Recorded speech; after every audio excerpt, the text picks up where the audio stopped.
Hello everyone, welcome to my YouTube channel laws and laser.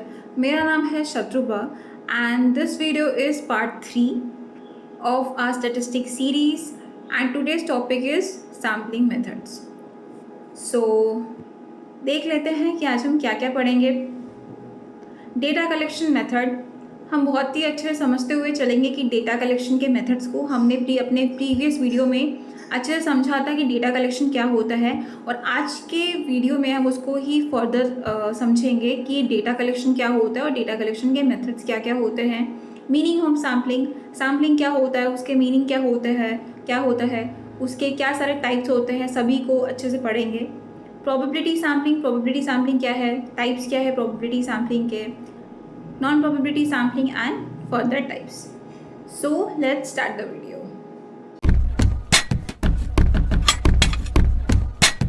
Data collection के दो method होते हैं, one is census method and other one is sampling method. Census method is a method of collecting data from every unit of population. तो census एक method होता है जहाँ पे हम each and every unit of population से क्या करते हैं, डेटा गैदर करते हैं, which gives complete and highly accurate information. ठीक है, जो क्या करते हैं, हमें बहुत ही हाईली एक्यूरेट इन्फॉर्मेशन को प्रोवाइड करता है। फॉर एग्जाम्पल, हमारे पास एक बहुत बड़ी पॉपुलेशन है विच मे बी ऑफ 5,000, 10,000, 20,000। ठीक है, और अगर हम उस पॉपुलेशन में उस पॉपुलेशन के जितने भी पार्टिसिपेंट्स हैं, हम ईच एंड एवरी पार्टिसिपेंट से डेटा गैदर करते हैं, उनसे इंडिविजुअली जाके इंफॉर्मेशन गैदर करते हैं। सो ये क्या है, ये है सेंसस मेथड। ठीक है, तो इसमें जो इन्फॉर्मेशन होता है ना, वो हाईली एक्यूरेट होता है, but it requires a lot of money, time and effort. पर ये क्या होता है, इसमें बहुत सारा मनी का नीड होता है, टाइम का नीड होता है, एफर्ट का नीड होता है। देखिए, अब ये जो सेंसस मेथड है ना, ये हर कोई नहीं कर सकता है, इसको सिर्फ गवर्नमेंट करती है, और जो बड़ी बड़ी ऑर्गेनाइजेशन है वही इसको परफॉर्म करती है। अगर किसी को इंडिविजुअल लेवल पे रिसर्च करना हो, या कोई मिडिल लेवल या छोटी मोटी ऑर्गेनाइजेशन हो, सो क्या वो सेंसस मेथड कर सकती है? So the answer is no, वो नहीं कर सकती है, क्योंकि सेंसस मेथड में ना बहुत ज़्यादा टाइम, क्योंकि आपको नहीं पता कि आपका पॉपुलेशन कितना बड़ा है, और उस पॉपुलेशन के जितने भी पार्टिसिपेंट्स हैं सबके पास जाके इंडिविजुअली डेटा कलेक्ट करना is not a easy job, right. तो ये जो सेंसस मेथड है, ये सबके लिए पॉसिबल नहीं है, because it also require a lot of money, time and effort. Okay, on the other hand sampling method क्या होता है? Sampling is a statistical method of data collection. ठीक है, देखिए सैम्पल क्या होता है, एक स्टैटिस्टिकल मेथड होता है। तो सबसे पहले हम लोग ये जानते हैं कि सैम्पल क्या है। देखिए यहाँ पे आप देख सकते हो कि ये जो पूरी पॉपुलेशन है, ठीक है, ये जो पूरी पॉपुलेशन है, इस पूरी जब इस पूरी पॉपुलेशन में से हर एक ईच एंड एवरी यूनिट का जब डेटा कलेक्ट किया जाता है, तो उसको हम सेंसस बोलते हैं। पर उसी पॉपुलेशन में से जब हम एक छोटा सा पार्ट अलग करते हैं, ठीक है, उसी पॉपुलेशन में से जब हम एक छोटा सा पार्ट अलग करते हैं, तो उसी में उसको हम क्या बोलते हैं, उसको हम बोलते हैं सैम्पल। पर जो सेंसस होता है, जो पॉपुलेशन होता है, पॉपुलेशन में और सैम्पल में क्या होता है, जो कैरेक्टरिस्टिक्स है, जो पार्टिसिपेंट्स के कैरेक्टरिस्टिक्स है, वो सिमिलर होने चाहिए, तभी जो रिजल्ट आता है वो एक्यूरेट आता है। ठीक है, सो क्या है कि सबके लिए सेंसस से डेटा कलेक्ट करना पॉसिबल तो नहीं है। सो लोग क्या करते हैं, रिसर्चर्स क्या करते हैं, वो सैम्पलिंग का हेल्प लेते हैं, वो छोटे सैम्पल्स का हेल्प लेते हैं, जिसके हेल्प से वो क्या करते हैं, अपना रिसर्च कंडक्ट करते हैं। A population rather than entire population, तो ये कि इसमें क्या होता है कि सबसेट ऑफ पॉपुलेशन से क्या किया जाता है, डेटा कलेक्ट किया जाता है, rather than from the total population. ठीक है, to make the inference about the whole. और क्या होता है, जब हम सैम्पल से डेटा ड्रॉ कर लेते हैं, इन्फ्रेंसेस ड्रॉ कर लेते हैं, फिर हम ये बिलीव करते हैं कि ये जो डेटा है, ये किसका डेटा है, ये पॉपुलेशन का डेटा है, क्योंकि पॉपुलेशन का ही एक सबसेट पॉपुलेशन कौन है, सैम्पल है। तो हम क्या करते हैं, हम जो रिसर्च है या फिर जो रिसर्च करते हैं वो सैम्पल से करते हैं, बट वी बिलीव कि वो जो इन्फॉर्मेशन है, वो किसका इन्फॉर्मेशन है, वो एक एंटायर पॉपुलेशन का ही इन्फॉर्मेशन है। ठीक है, सो ये था census method and sampling method.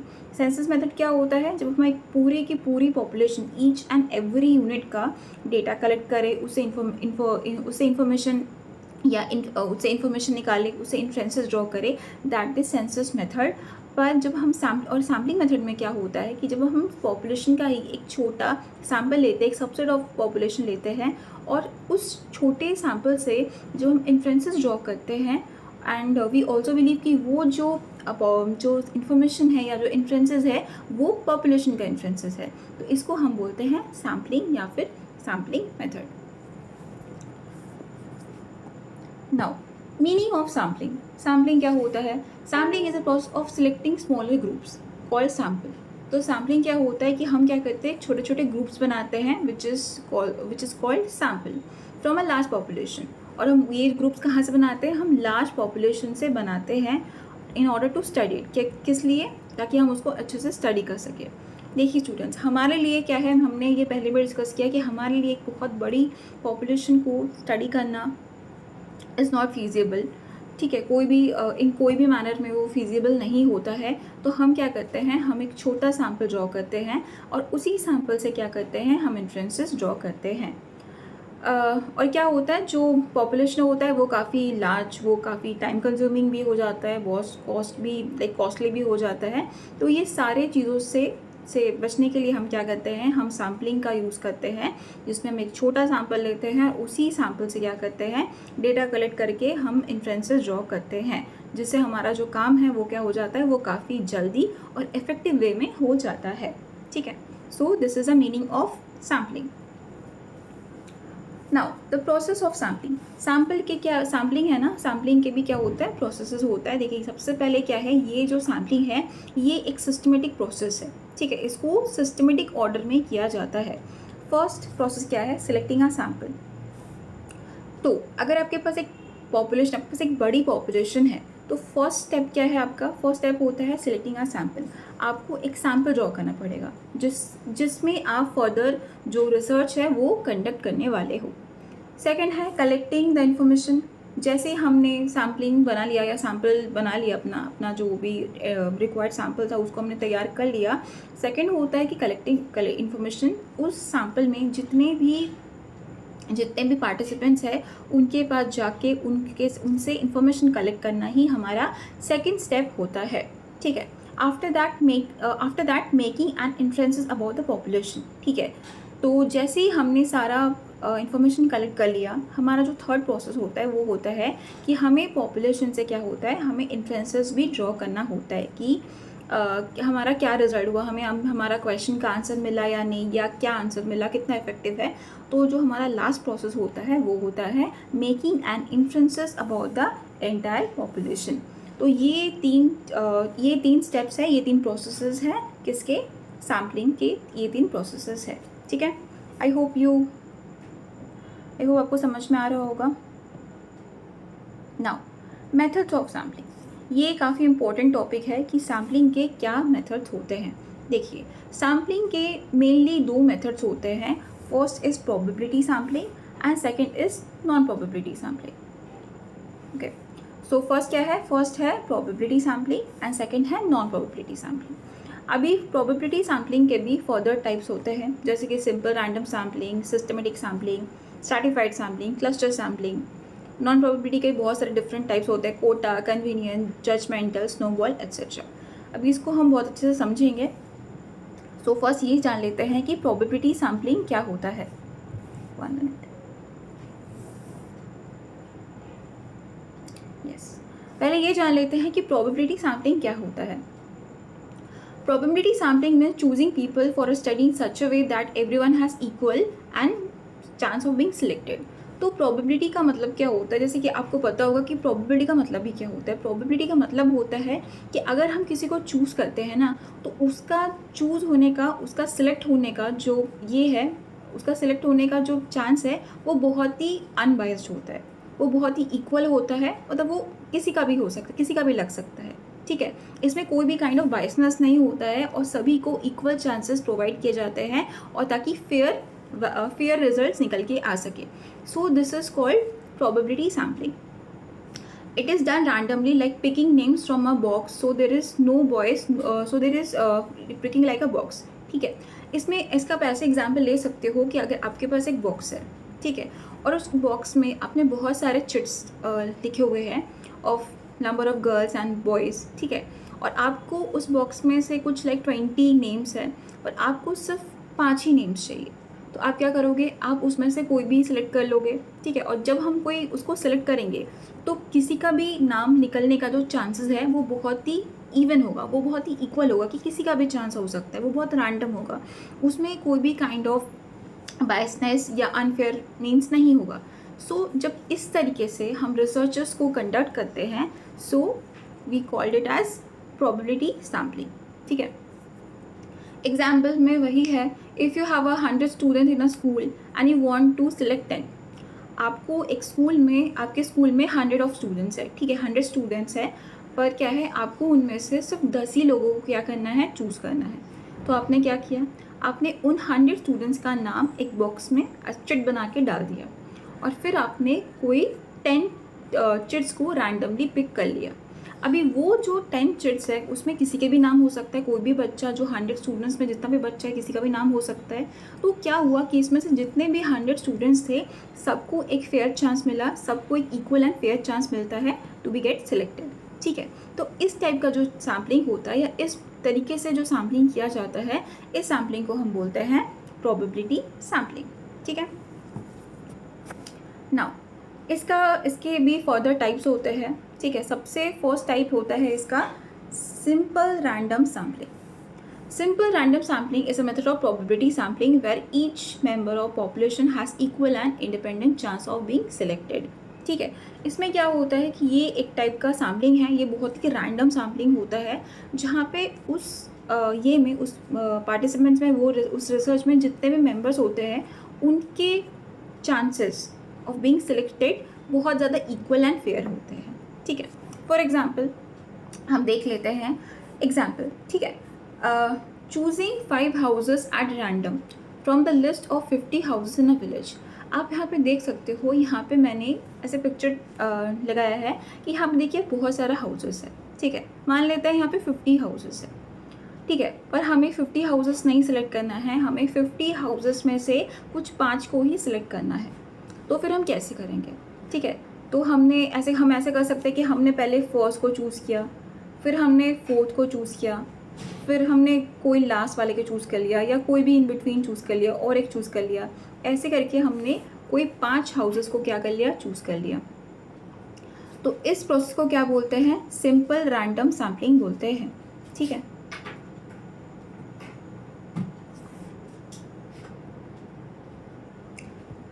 Next is systematic sampling. Systematic sampling is a method of sampling where items are selected from population at regular intervals from choosing random starting point. So I hope आपको ये वाला जो simple random sampling है वो अच्छे से समझ में आया होगा। Now let's move to systematic sampling. Systematic sampling में क्या होता है ना कि इसमें हम एक सिस्टम, क्योंकि एज अ नेम सजेस्ट ये क्या करता है, ये सिस्टमेटिक वे में बात करता है, ये सिस्टम का बात करता है। तो इसमें क्या होता है कि हम एक सिस्टमेटिक मैनर में चीज़ों को चूज़ करते हैं, ठीक है। एक इंटरवल, इसमें हम क्या करते हैं, इंटरवल ऑफ टाइम देते हैं by choosing, in between choosing, और फिर हम उसको चूज़ करते हैं, ठीक है। For example if you want 20 people out of 200, ठीक है। आप यहाँ पे देख सकते हैं, हम यहाँ पे पिक्चर में देख सकते हैं कि यहाँ पे कितने लोग हैं, यहाँ पे टोटल 200 लोग हैं, पर हम 200 लोगों को चूज़ नहीं कर सकते हैं। हम क्या चूज़, हमें सिर्फ 20 लोगों को ही चूज़ करना है। तो हम उन 20 लोगों को कैसे चूज़ करेंगे, ठीक है। क्योंकि ये सिस्टमेटिक सैम्पलिंग है तो इसमें बहुत ही सिस्टमेटिक मैनर में काम होता है, ठीक है। कैसे, जैसे हम पहले फर्स्ट को चूज़ कर सकते हैं, फर्स्ट को पहले हमने फर्स्ट को चूज़ कर लिया। फिर हम ऐसा कर सकते हैं कि हम फिर 10 लोगों को चूज़ ना करें, फिर जो 11 टर्म हो फिर हम उसको चूज़ करें।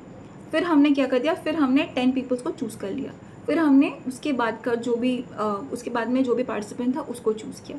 ऐसे हम ऐसा कोई भी नंबर पिक कर सकते हैं। फॉर एग्जांपल अगर हम ऐसे एवरी 10 पीपल करके चूज़ करते हैं, एवरी 5 पीपल करके के इंटरवल में चूज़ कर सकते हैं, ठीक है। इसमें क्या होता है, सर रैंडम पिकिंग नहीं होता है, ये एक सिस्टमेटिक मैनर में चलता है। हम इंटरवल में चूज़ करते हैं, हम एक को चूज़ करते हैं, फिर उसमें से उसके बाद कुछ लोगों को स्किप करते हैं, फिर और एक को चूज़ करते हैं। इस तरीके से ये चलता है, ठीक है। एक बार रिवाइज कर लेते हैं। तो हमने इसका जो प्रोबेबिलिटी सैम्पलिंग का जो हमने फर्स्ट पार्ट देखा वो क्या था, वो था सिंपल रैंडम सैम्पलिंग। इसमें क्या था, इसमें आपके पास चॉइसेस होता है, आप उस चॉइसेस में कोई भी चीज़ों को चूज़ कर सकते हो, और वो जो जो चूज़ करने का प्रोसेस होता है वो बहुत ही रैंडम होता है, किसी भी चीज़ को चूज़ कर सकते हो। वेयरएज़ जो सिस्टमेटिक सैम्पलिंग होता है इसमें रैंडम नहीं होता है, ठीक है, ये सिस्टमेटिक होता है। जैसे कि हमने पहले एक को चूज़ किया, फिर हमने 10 पीपल को स्किप किया, फिर हमने 11 को चूज़ किया, फिर हमने और 10 पीपल को स्किप किया, ठीक है। इस तरीके से ये इस मैनर में ये चलता है, ये बहुत ही सिस्टमेटिक मैनर में चलता है। Third is stratified sampling. Stratified sampling is method of where the whole population divided into different group or stratas, ठीक है। देखिए इसमें भी एज अ नेम सजेस्ट इसमें क्या होता है, इसमें स्ट्राटास बनाए जाते हैं। स्ट्राटास का मतलब व्हाट, स्ट्राटा का मतलब होते हैं ग्रुप्स, ठीक है। इसमें हम क्या करते हैं, इसमें हम ग्रुप्स फॉर्म करते हैं, ठीक है। और ग्रुप कैसे बन सकते हैं, ग्रुप किस माने में बन सकते हैं, जैसे कि एज के माने में, जेंडर, इनकम, कोर्सेस, किसी भी वे से आप ग्रुप बना सकते हैं। और फिर उन ग्रुप से क्या करते हैं, हम रैंडमली लोगों को चूज़ करते हैं। फॉर एग्ज़ाम्पल अगर हम एज का एग्ज़ाम्पल लेते हैं तो हम ऐसा कर सकते हैं कि हमने क्या किया ना, हमारे पास एक बहुत बड़ी पॉपुलेशन है और हमने क्या किया, हमने एज के ये में हमने लोगों को डिवाइड कर दिया। फॉर एग्ज़ाम्पल हमने जो अंडर 5 के जितने भी बच्चे जो अंडर 5 आते हैं हमने उसको एक ग्रुप में रखा, जितने टीनेज लोग हैं उसको एक ग्रुप में रखा, जो भी एडल्ट्स है जो कि अपने 30 या 40 या 20s में हैं उनको एक ग्रुप में रखा, जो अवर 50s है उनको एक ग्रुप में रखा। तो ऐसे करके हम क्या करते हैं, हम डिफरेंट ग्रुप्स बना देते हैं और फिर क्या करते हैं, उन ग्रुप्स में से हम लोगों को रैंडमली चूज़ करते हैं फॉर आर रिसर्च, ठीक है। हम क्या करेंगे, हम पहले ग्रुप्स बनाते हैं, कोई भी मैनर में आप ग्रुप बना सकते हैं, एज में, जेंडर में, कोर्सेस में, इनकम में, कोई भी मैनर में आप ग्रुप बना सकते हैं। और फिर हम क्या करते हैं, उन ग्रुप्स में से जितने भी लोग होते हैं उनको हम रैंडमली चूज़ करते हैं। तो इस टाइप का जो भी सैम्पलिंग होता है इसको हम बोलते हैं stratified sampling. For example researchers wants a sample of 100 student, so he randomly chooses 60 boys over and 40 girls, ठीक है। तो एक रिसर्चर है, उसको लोग चाहिए थे फॉर हिज और हर रिसर्च। तो उसने क्या किया, उसके पास काफ़ी बड़ी पॉपुलेशन थी, तो उसने 2 ग्रुप बना लिए, एक था बॉयज़ का, एक था गर्ल्स का। उसमें से उसने कुछ भी रैंडमली 60 बॉयज़ को चूज़ किया एंड 40 गर्ल्स को चूज़ किया। तो इस टाइप का जो सैम्पलिंग होता है ना, इसको हम बोलते हैं स्ट्रैटिफाइड सैम्पलिंग, जिसमें हम क्या करते हैं, हम स्ट्रैटास बनाते हैं और स्ट्रैटास बनाने के बाद हम उसमें से चीज़ों को रैंडमली चूज़ करते हैं, ठीक है। नेक्स्ट है क्लस्टर सैम्पलिंग, ठीक है। क्लस्टर सैम्पलिंग क्या होता है, it is a method where population divided into groups, ठीक है। जैसे कि हमने अपने लास्ट टाइप में पढ़ा कि स्ट्रैटिफाइड, उसमें भी क्या होता है, उसमें भी ग्रुप्स बनता है और इसमें भी क्या बनता है, ग्रुप्स बनता है, ठीक है। पर इसमें जो ग्रुप्स बनता है ना, ये ऐसा हो सकता है ये होमो होता है, ठीक है, ये होमोजीनियस होता है, ठीक है। मतलब क्या होता है, इसमें सिमिलर टाइप के लोग रहते हैं। पर क्लस्टर में जो ग्रुप्स बनता है ना, ये होमो नहीं होता है, ये हेटेरो होता है। ये इसमें हेटेरो टाइप के मतलब कि ग्रुप्स बनते हैं, ठीक है। फॉर एग्जांपल क्या, जैसे कि एक कंपनी है, ठीक है, company want to gauge customer satisfaction across 10 major cities but lacking resources to visit every city. ऐसे हम लोग एग्जाम्पल में समझ सकते हैं कि जैसे कि कोई एक कंपनी है, उसको ये जानना है कि उसके जो भी कस्टमर्स हैं उनको कस्टमर सेटिस्फैक्शन कितना मिल रहा है, ठीक है। तो वो जो कंपनी है उसके प्रोडक्ट्स कौन खरीदता है, ऑल ओवर इंडिया में सारे जितने सिटीज़ है सारे लोग खरीदते हैं। पर उसके लिए ये प्रैक्टिकली फिजिबल नहीं है टू विजिट एवरी सिटी, वो हर सिटी में नहीं जा सकता है। तो वो क्या कर सकता है, वो रैंडमली कोई 3 या 4 सिटीज़ को चूज़ कर सकता है, ठीक है। और उन 3 और 4 सिटीज़ में भी या वो कुछ भी रैंडमली उसके बाद कुछ पर्टिकुलर प्लेसेस को चूज़ कर सकता है, जहाँ पे जाके वो अपना जो भी रिसर्च है, कस्टमर सेटिस्फैक्शन का जो रिसर्च है उसको फॉर्म करेगा, ठीक है। तो ये क्या एग्जाम्पल हो सकता है, ये एग्जाम्पल हो सकता है क्लस्टर सैम्पलिंग का। स्ट्रैटिफाइड में क्या होता है, हम ग्रुप्स बना देते हैं, ठीक है, जैसे कि होमो टाइप के ग्रुप हो जिसमें सिमिलर टाइप के लोग रहते हैं, फिर हम उसमें से रैंडमली पिक करते हैं। पर इसमें जो होता है ना, इसमें अलग अलग हो सकता है। जैसे कि इसमें ऐसा हो सकता है कि हमारे पास 3, जैसे कि ये भी हम लोग ऐसा एग्जाम्पल के तौर पे समझ सकते हैं कि एक कोई कॉलेज है, उसमें से हमें कुछ ग्रुप्स लेना है, कुछ बच्चों को लेना है, तो हमने 3 ग्रुप बना दिया। फर्स्ट ग्रुप में कुछ लड़के हैं, कुछ लड़कियाँ हैं, सेकेंड और थर्ड में भी सेम है, और उनमें से फिर हम क्या करते हैं, लोगों को पिक करते हैं। So this type of sampling is called cluster sampling. I hope आपको ये भी समझ में आया होगा।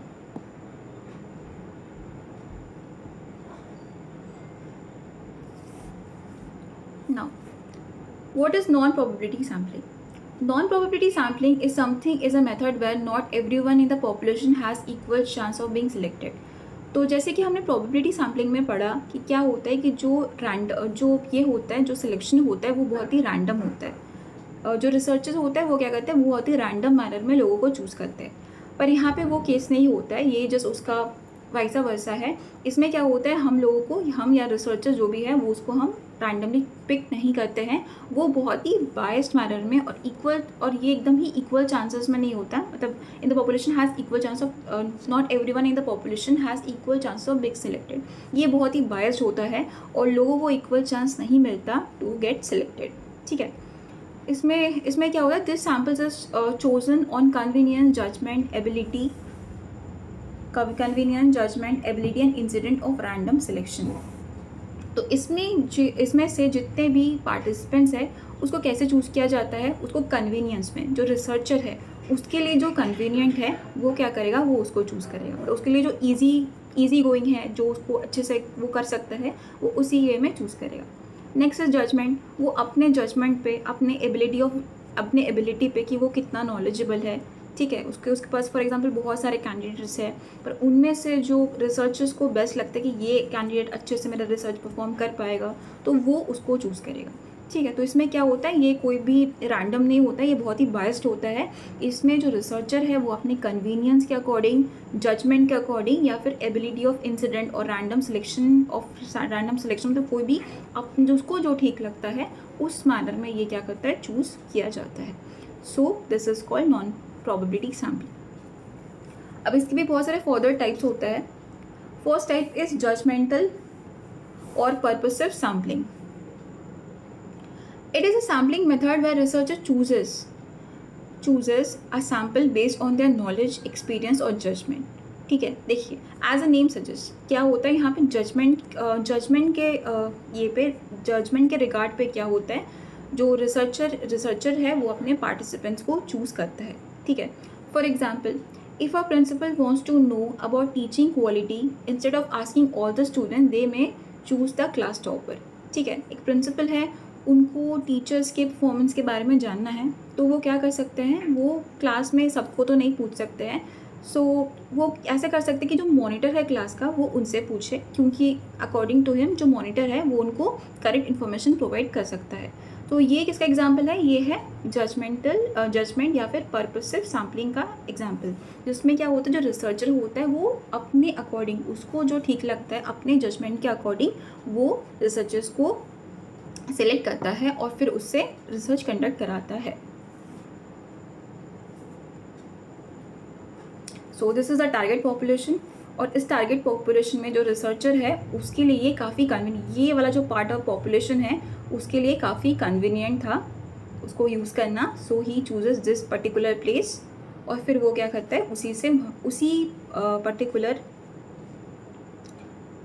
सैम्पल को ड्रॉ करता है, उसी पर्टिकुलर पार्टिसिपेंट से वो क्या करता है, वो रिसर्च कंडक्ट करता है। ठीक है, सो दिस इज जजमेंट और purposive sampling. Next type is quota sampling. It is a sampling method where the researcher divide the population into groups and then take fixed quota of people in each group. ठीक है, देखिए इसमें भी क्या होता है, इसमें क्या होता है, कोटा होता है, लाइक एक पर्टिकुलर नंबर होता है, जितना रिसर्चर्स को, जितने जो पार्टिसिपेंट्स हैं उनको अपने रिसर्च में मतलब कि इंक्लूड कराना पड़ता है। इसमें भी क्या होता है, इसका भी फर्स्ट स्टेप वही होता है कि पहले रिसर्चर जो है वो ग्रुप्स कंडक्ट कराता है, ग्रुप्स बनाता है, जैसे कि बॉयज़ का अलग ग्रुप बनाया, गर्ल्स का अलग ग्रुप बना लिया, या छोटे बच्चों का अलग ग्रुप बना लिया, और फिर वो ये सिलेक्ट करते हैं कि उन ग्रुप्स में उनको कितना, कौन सा कोटा का, may be 5 from boys, 2 from girls, ऐसे करके वो क्या करते हैं, वो एक कोटा सिलेक्ट करते हैं। तो पहले वो क्या करते हैं, पहले वो ग्रुप्स बनाते हैं, एंड ग्रुप्स बनाने के बाद वो क्या करते हैं, वो कोटा सिलेक्ट करते हैं, और फिर उसी कोटा के अकॉर्डिंग वो क्या करते हैं, अपना रिसर्च को कंडक्ट करते हैं। ठीक है, तो ये होता है कोटा सैम्पलिंग। एग्जाम्पल से समझ लेते हैं। Suppose you want to survey 20 students in your school about their favourite subject, ठीक है। तो आपको क्या करना है, आपको कुछ 20 स्टूडेंट्स को किससे जानकारी लेना है कि कितने उनका फेवरेट सब्जेक्ट क्या है। तो आप ऐसा कर सकते हो कि आप ऐसे 10 बॉयज़ को चूज़ कर सकते हो और 10 गर्ल्स को चूज़ कर सकते हो। तो इस तरीके से अपने कोट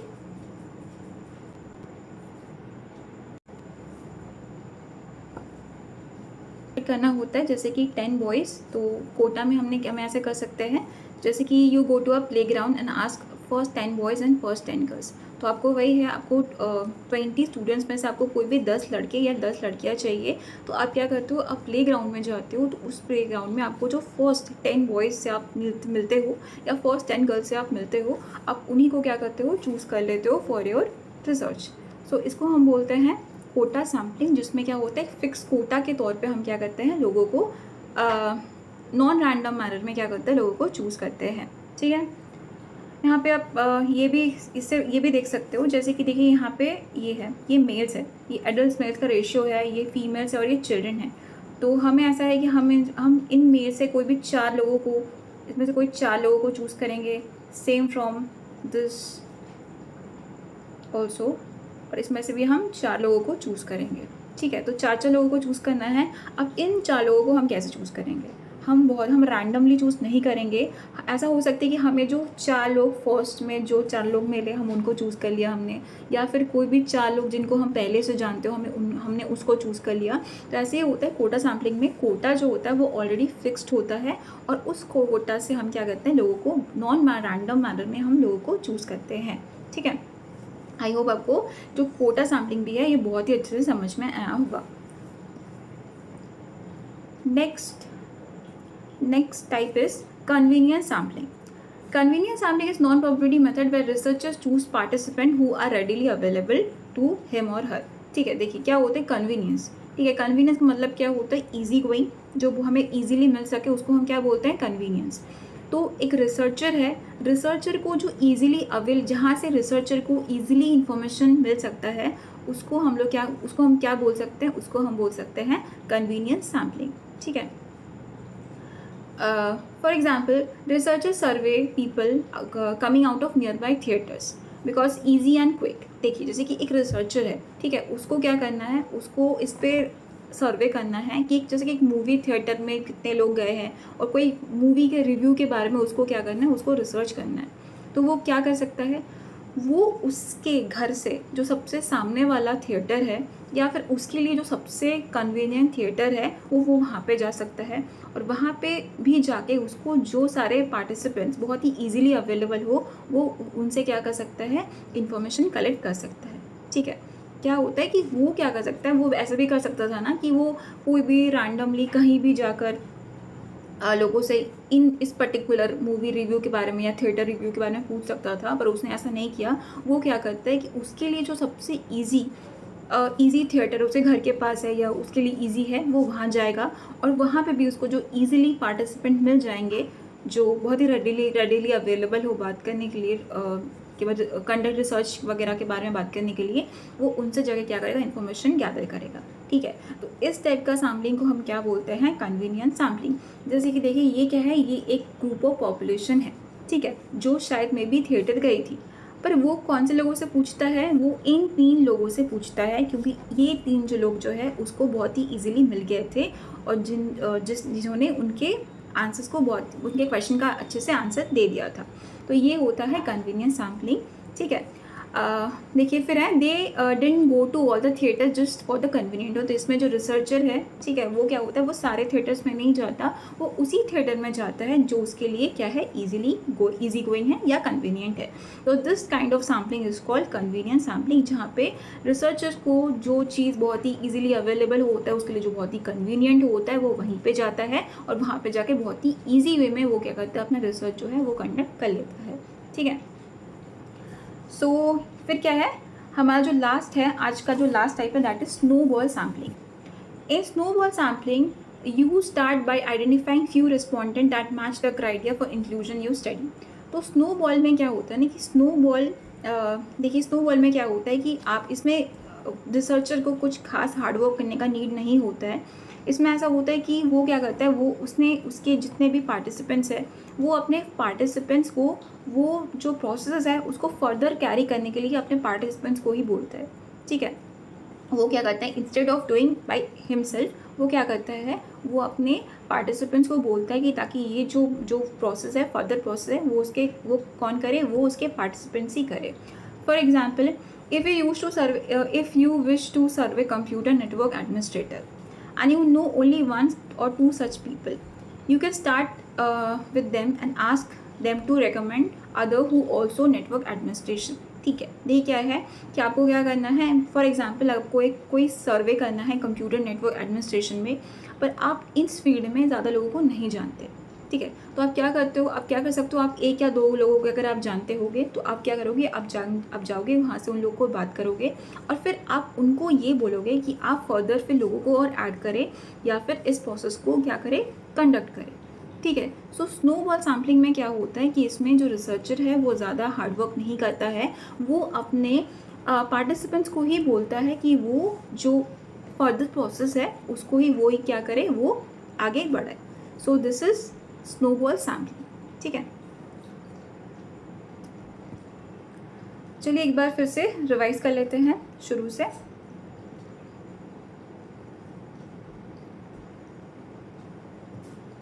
पहले हमने पढ़ा कि डेटा कलेक्शन क्या होता है, डेटा कलेक्शन के मेथड्स क्या होते हैं। डेटा कलेक्शन के दो मेथड होता है, one is census method and other one is sampling method. Census में क्या होता है, हम each and every unit population का जो ईच एंड एवरी यूनिट है उससे डेटा कलेक्ट करते हैं एंड सैम्पलिंग में सैम्पल से ही करते हैं, ठीक है।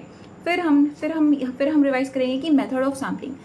मेथड ऑफ सैम्पलिंग के क्या होता है, दो मेथड्स होते हैं, one is probability sampling and other one is non probability sampling, ठीक है। तो प्रोबेबिलिटी सैम्पलिंग में क्या होता है, बहुत ही रैंडम मैनर में लोग क्या करते हैं, रिसर्चर्स जो उसके पार्टिसिपेंट्स हैं उसको कलेक्ट किया जाता है।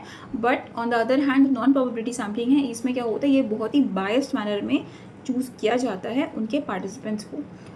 प्रोबेबिलिटी सैम्पलिंग का फर्स्ट स्टेप है सिंपल रैंडम सैम्पलिंग। इसमें क्या होता है, इसमें जो रिसर्चर है वो जो उसके जो पार्टिसिपेंट्स है उसको बहुत ही रैंडम मैनर में चूज़ करता है, ठीक है। जैसे कि आपके पास 50 हाउसेस है, हमने एग्जांपल भी लिया था, 50 हाउसेस है, उसमें से आपने कोई 5 हाउसेस को रैंडमली सिलेक्ट कर लिया, तो that is simple random sampling. फिर है सिस्टमेटिक सैम्पलिंग में क्या होता है, एक सिस्टमेटिक मैनर में, जैसे 5 फिर 10 फिर 20, इस वजह से हम क्या करते हैं, हम चीज़ों को सिलेक्ट करते हैं। फिर स्ट्रैटिफाइड सैम्पलिंग मेथड, इसमें क्या होता है कि हम स्ट्रैटास बनाते हैं, डिफरेंट होमोजीनियस पीपल्स का हम क्या करते हैं, स्ट्रैटास बनाते हैं। फिर उस स्ट्रैटस में से हम क्या करते हैं, लोगों को चूज़ करते हैं, रैंडमली चूज़ करते हैं। फिर है क्लस्टर सैम्पलिंग। क्लस्टर में क्या होता है, क्लस्टर में भी हम क्या करते हैं, डिफरेंट ग्रुप्स बनाते हैं, पर ये जो ग्रुप्स होता है ना, ये होमोजीनियस नहीं होता है, ये हेट्रोजीनियस होता है, ठीक है। तो इसमें हम हेट्रोजीनियस ग्रुप्स बनाते हैं।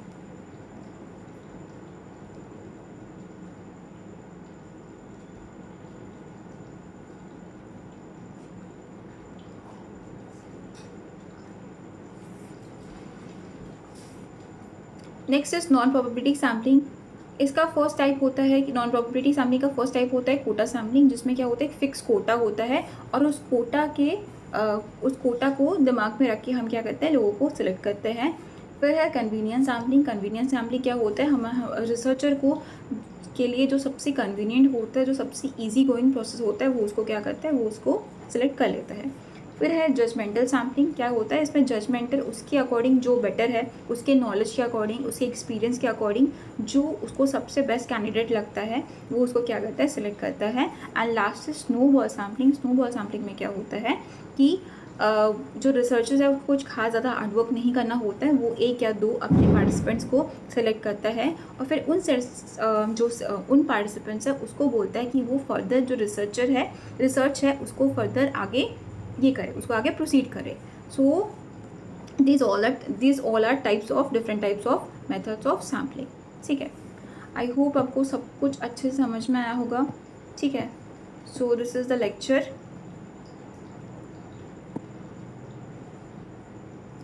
एंड ऑल्सो अगर आपको ये वीडियो अच्छा लगा होगा, so do share, subscribe and like the video, ठीक है।